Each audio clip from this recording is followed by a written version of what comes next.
Bismillahirrahmanirrahim. Kita sampai di mazar yang ke-6, yaitu kita sekarang ada di makamnya Syekh Najmuddin Ayyub Al-Qurdi. Jadi seperti yang telah saya mention tadi, Syekh Najmuddin Ayyub ini beda dengan Najmuddin yang ada di masjidnya Al-Qurdi, Masjid Sada Al-Qurdiyah, yaitu kalau itu di Korofah Mujawirin, kalau ini masih terhitung di Korofah Bab An-Nasr. Yang Najmuddin Al-Qurdi yang di Mujawirin itu adalah anaknya dari Muhammad Amin Al-Qurdi yang punya Tainburul Qulub fi Mu'amalati Alamil Ghuyub. Yang di situ juga ada makamnya Muhammad bin Abdul Hamid, pakar muhakkik gitu ya. Itu namanya adalah Najmuddin Ayyub bin Musa bin Ayyub Al-Qurdi Ad-Dimashqi Al-Kholwati. Jadi beliau itu lahir pada tahun 699. Beliau lahir di Damaskus. Beliau terkenal orang yang soleh dan banyak keramatnya. Beliau bahkan di negerinya sana di Damaskus itu punya zawiyah sendiri di Qasr Al-Junaid namanya. Kemudian beliau setelah di Damaskus berguru dengan ulama-ulamanya, beliau hijrah ke Gaza. Hijrah ke Gaza pada tahun Jadi lahirnya beliau belum diketahui. Jadi beliau hanya diketahui lahir hijrahnya pada tahun 699 Hijriah. Setelah ke Gaza, beliau menetap di Mesir. Nah, di Mesir ini beliau sangat dimuliakan sekali. Beliau dibikinkan satu zawiyah oleh salah satu pejabat saat itu, namanya Ibnu Qirman, di dekat rumahnya. Ini namanya daerah Al-Husainiyah. Jadi beliau dibikinkan zawiyah sendiri, tempat beliau mengajar dan beribadah di sini di Al-Husainiyah. Sehingga bahkan dikatakan di kitab itu banyak yang mengunjungi beliau, banyak yang berziarah ke rumah beliau. Di antara kekeramatannya itu adalah beliau itu ketika ditamui orang, disowani orang, itu beliau bisa tahu orang yang bertamu ke beliau itu hatinya itu hadir apa enggak, hatinya itu khusyuk apa enggak. Kalau hatinya enggak khusyuk, itu beliau membiarkan orang itu, enggak mengajak bicara sama sekali. Jadi beliau hanya mau ngajak bicara dengan orang yang hatinya hadir. Itu di antara keramat beliau. Kemudian diceritakan pada suatu hari ketika itu prajurit Mesir sedang melawan bangsa Tatar. Saat itu beliau ikut berjihad melawan bangsa Tatar. Di medan pertempuran beliau ternyata terkena serangan dan jatuh dari kudanya.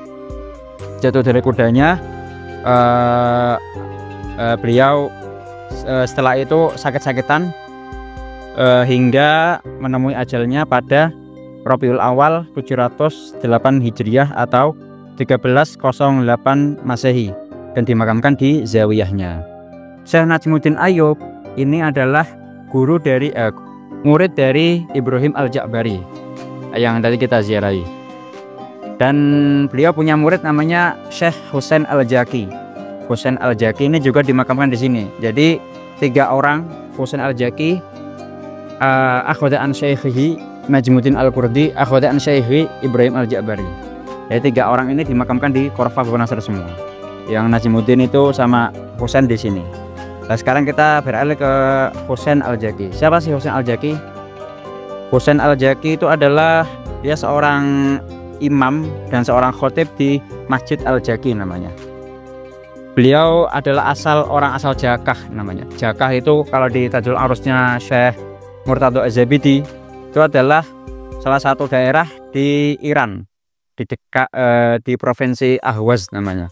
Provinsi Khuristan, daerah Ahwaz. Itu di daerah Iran sana.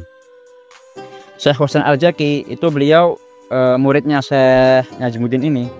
Dikatakan beliau adalah yang mengajar hadis. Beliau mengajar hadis, mengajar fikih dan memauidhohi orang-orang di masjidnya, di Masjid Al-Jaki. Jadi beliau serinya ngajar. Lah pada suatu hari itu ada desas-desus ada salah satu fuqaha yang mendengar beliau ketika ngajar hadis itu lahan. Jadi beliau salah ketika ngajar hadis. Zaman dulu itu masih syadid gitu. Apa ya, sekarang juga syadid sih. Ulama salah sedikit itu dikritik habis-habisan gitu. Kalau di Indonesia lahan Quran masih biasa, di sini lahan hadis udah kayak gitu ya. Kita aja kalau di ziarah di Qurafa itu kadang ada orang baca idagaa gitu, nggak pakai idajaa. Nah ini Syekh Husain tuh lahan ketika ngajar hadis. Beliau dilaporkan oleh 4 fuqaha itu, dilaporkan oleh para fuqaha, sebagian fuqaha dilaporkan supaya jangan ngajar hadis, dia tuh lahan gitu. Akhirnya sampai ke Sultan, Sultan mendatangkan 4 qadhi dari 4 mazhab, lalu dihakimi beliau. Ya udah kamu lahan nggak boleh ngajar. Sultan saat itu ada udzur pergi ke ke kamar mandi. Saat itu tiba-tiba terjadi kejadian janggal. Jadi dari balik dinding itu tiba-tiba keluar seseorang, dia bawa sapu terus memukul sultannya. Kamu tarik gak ucapanmu? Tarik gak ucapanmu dari Husain? Kayak gitu. Terus abis itu sultannya dia kaget dan dia langsung ampun gitu kan. Ketika di luar dia langsung menyuruh tadi, tolong tadi cari orang yang tadi memukul saya gitu. Akhirnya diketahui bahwa dia orang terkenal, dia punya majalah tinggi di pemerintah, yaitu Syekh Najmuddin Al-Qurdi. Akhirnya Sultan tadi nggak berani melarang Husain Al-Jaki mengajar. Itu salah satu kisahnya Syekh Husain Al-Jaki. Syekh Husain Al-Jaki itu sejarahnya mengajar sampai beliau menemui ajalnya pada tahun 737 Hijriah atau 1337 Masehi.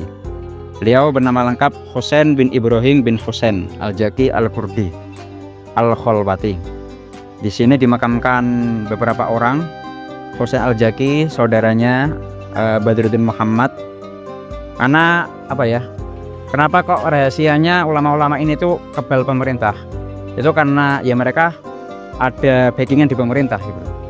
Yaitu ustaz zaman dulu sebenarnya.